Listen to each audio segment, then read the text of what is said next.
So we're back in here in the shop today doing some timber frame work for the barn. So right here, I know what you guys are probably thinking, what in the world are we looking at here?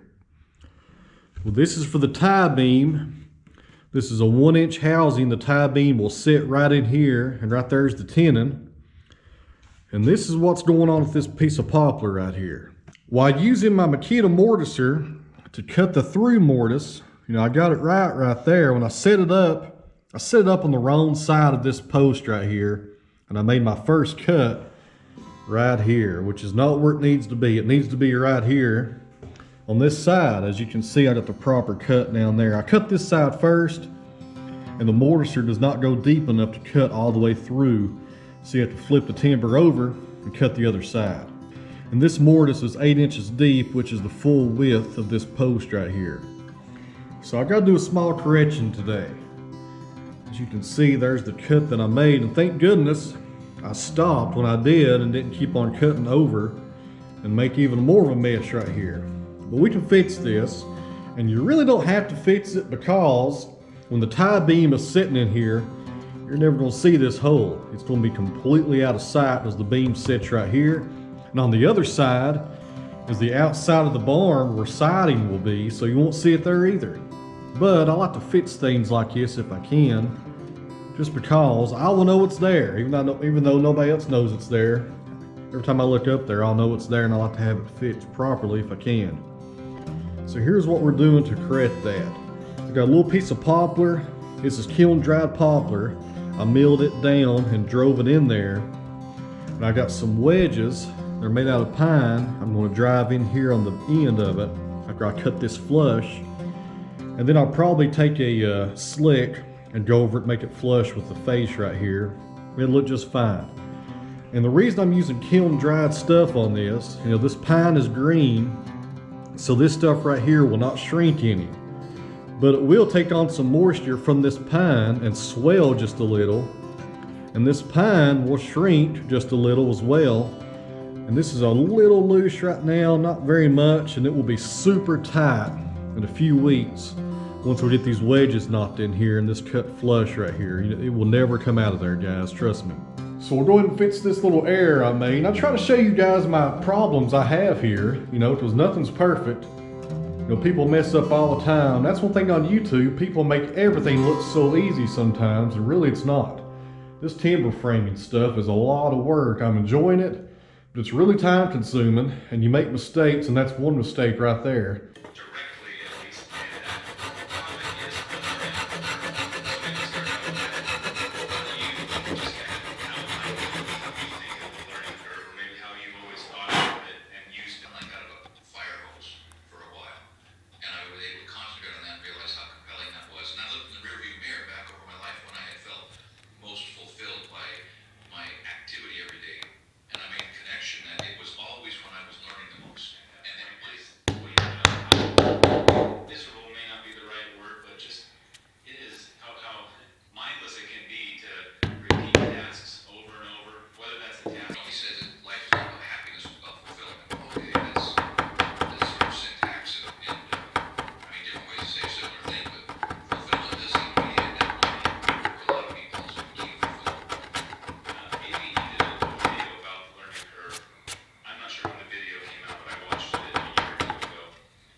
Alright friends, this right here is the Big Al.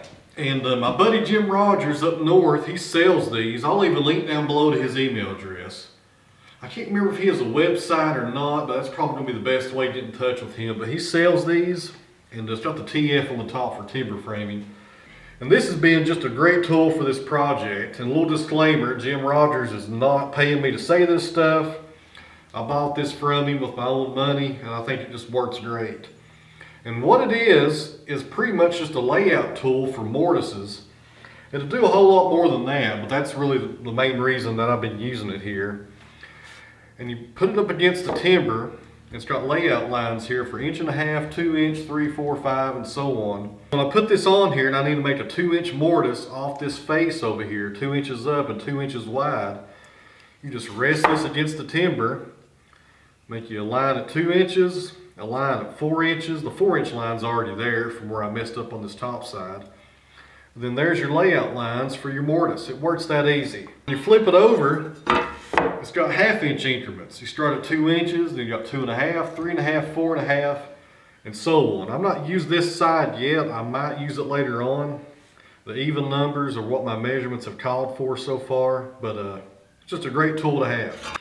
So we'll put it back on the even side here. Put our marks for this mortise and put the chain mortiser up here and cut this out.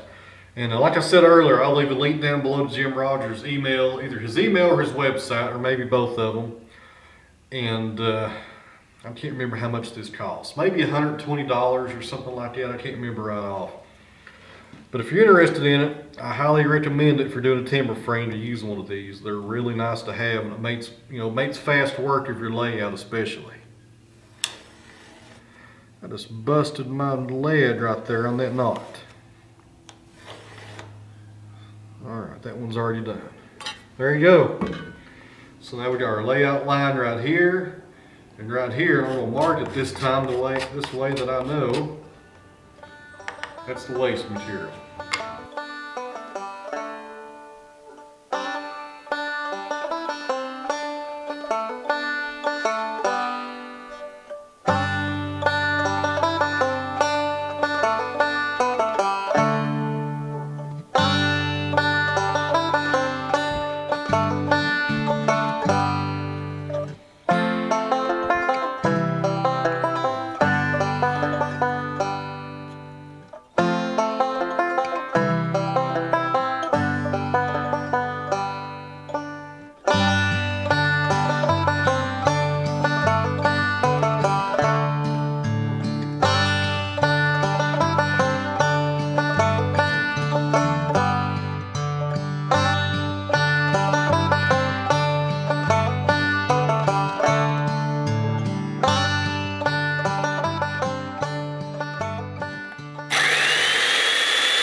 Alright friends, let's see how we did.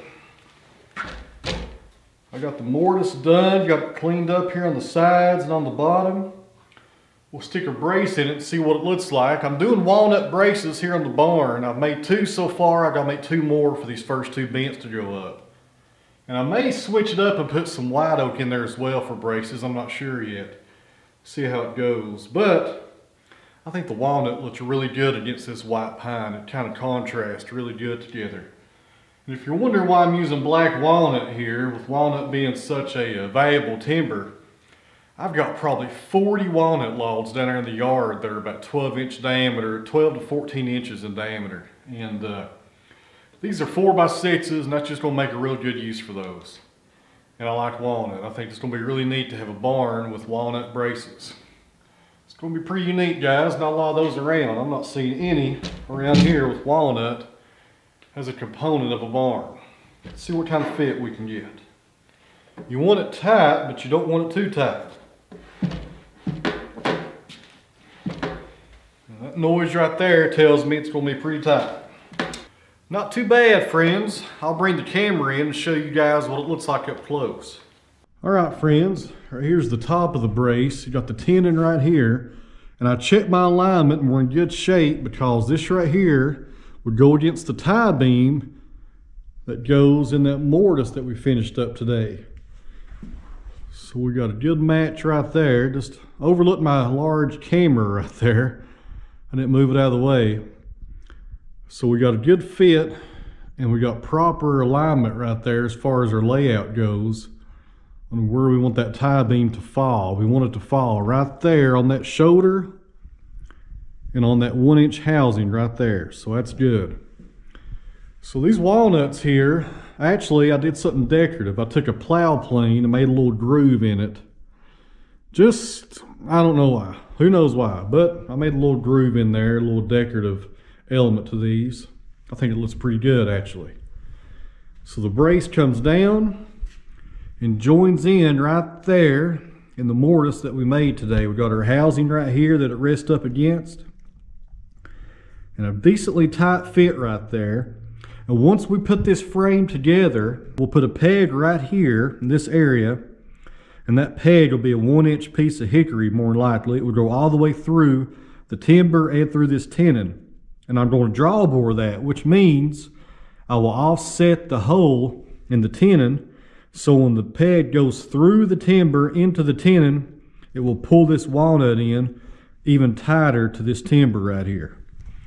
As you can see, we got a pretty tight fit already. A little bit of tear out right there, not concerned with that. But when we draw bore it, it should tighten it right up.